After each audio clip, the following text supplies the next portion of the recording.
Kenalkan, nama saya Sandra Febri Prabukti dengan nomor induk mahasiswa 059. Di sini saya sebagai pemateri.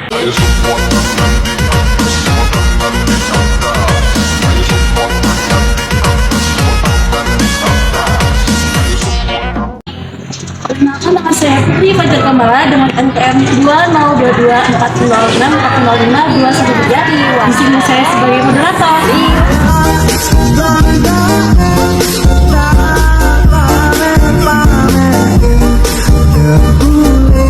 Baiklah, sebelumnya izin memperkenalkan diri. Nama saya Rizky Aulia Rahma dengan nomor induk mahasiswa 100. Di sini saya sebagai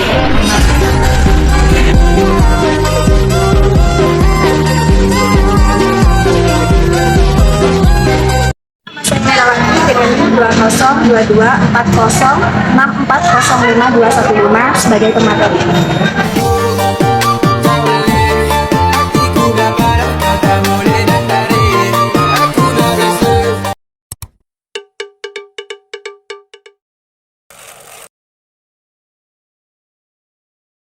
Assalamualaikum warahmatullahi wabarakatuh. Sebelumnya saya berterima kasih kepada Bapak Dimas Rinda Adi Puspito, Magister Pendidikan, dan saya juga berterima kasih kepada teman-teman semua yang telah menonton video kami dari awal hingga akhir nanti. Izinkan saya memperkenalkan diri. Saya Putri Fajar Kamala dengan NPM 2024064052113. Di sini saya sebagai moderator. Sebelumnya, mari kita pertama-tama untuk memanjatkan puji syukur kehadirat Allah Subhanahu wa Ta'ala yang telah melimpahkan rahmat, taufik, hidayah, serta inayahnya kepada kita semua, sehingga kita dapat berkumpul pada kesempatan kali ini dengan sehat walafiat. Salawat teriring salam marilah kita curahkan kepada junjungan Nabi besar kita, yakni Nabi Yana wa Habibana Nabi Muhammad Sallallahu Alaihi Wasallam, yang kita nanti-nantikan syafaatnya kelak di yaumil kiamah. Baik, selanjutnya adalah presentasi dari kelompok kami, kelompok kedua, Filsafat Pendidikan, yang berjudul Landasan Utama Filsafat.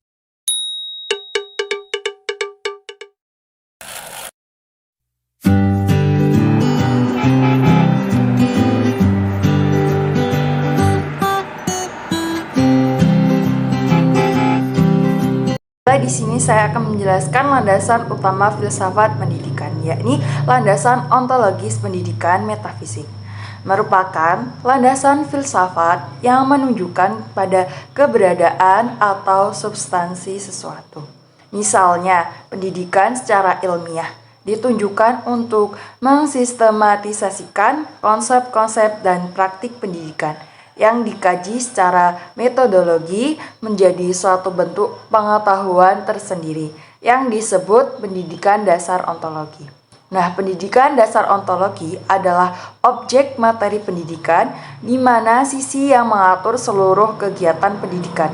Jadi, hubungan ontologi dengan pendidikan menempati posisi landasan yang paling dasar dari ilmu, di mana disitulah terletak Undang-Undang Dasar Dunia Ilmu. Menurut Kendler pada tahun 1971 mengatakan bahwa metafika adalah suatu cabang filsafat yang bersifat spekulatif, membahas hakikat kenyataan terdalam.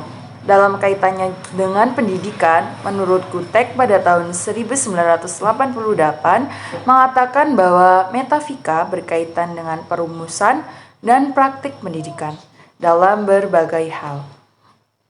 Subjek dan pengalaman dan keterampilan yang termuat di dalam kurikulum merefleksikan konsep tentang kenyataan yang diyakini oleh suatu masyarakat yang menjadi pendukung keberadaan suatu sekolah itu sendiri.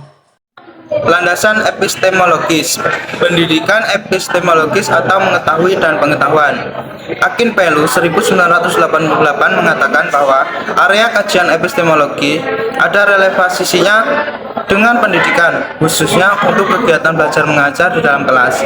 Epistemologis membahas konsep dasar dan sangat umum dari proses pengetahuan, sehingga erat kaitannya dengan metode pengajaran dan pembelajaran dalam kaitannya dengan pendidikan.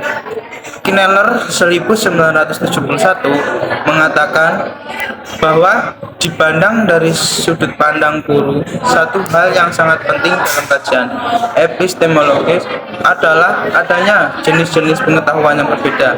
Jenis-jenis pengetahuan tersebut adalah: satu, pengetahuan wahyu yang diturunkan Tuhan ke manusia. Dua, pengetahuan intuisi atau pribadi.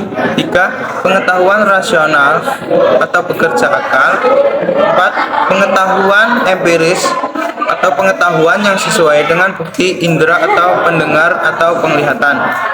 Dan pengetahuan otoritatif atau sesuai bidangnya.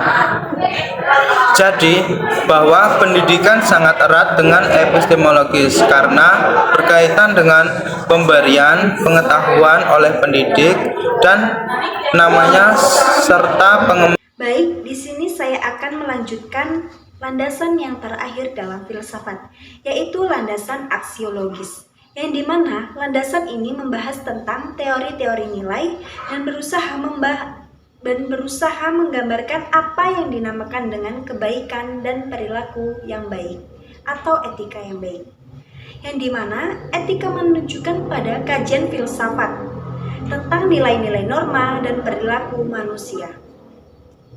Secara umum, setiap orang pasti dipengaruhi oleh nilai-nilai yang membentuk perilakunya seumur hidup. Anak-anak secara terus-menerus diberitahu bahwa mereka harus melakukan sesuatu. Contohnya seperti cuci tanganmu sebelum makan. Dan anak-anak juga tidak boleh melakukan sesuatu. Contohnya seperti kamu tidak boleh memecahkan kaca jendela. Dalam proses menjadi seorang dewasa juga, seseorang individu menghadapi sebuah benturan-benturan dalam upaya untuk membentuk perilakunya menjadi seperti yang diinginkan. Secara tidak langsung juga, landasan aksiologis pendidikan tercermin dalam tujuan pendidikan, yang dimana dalam pasal 3 Undang-Undang Sikdiknas bahwa tujuan pendidikan adalah berkembangnya potensi peserta didik agar menjadi manusia yang beriman, bertakwa kepada Tuhan Yang Maha Esa, berakhlak mulia, dan berilmu. Jadi, dalam sebuah landasan filsafat dapat berperan terhadap berkembangnya pendidikan, yang dimana landasan pendidikan berfungsi sebagai acuan dalam rangka melaksanakan tugas profesionalnya, merencanakan, melaksanakan, dan mengevaluasi hasil proses belajar atau pendidikan. Oleh karena itu, seorang guru atau calon pendidik harus mempelajari, memahami landasan utama filsafat pendidikan, sehingga proses pembelajaran dapat berjalan dengan baik dan sesuai yang kita inginkan. Mungkin itu saja yang dapat saya sampaikan. Saya kembalikan ke moderator.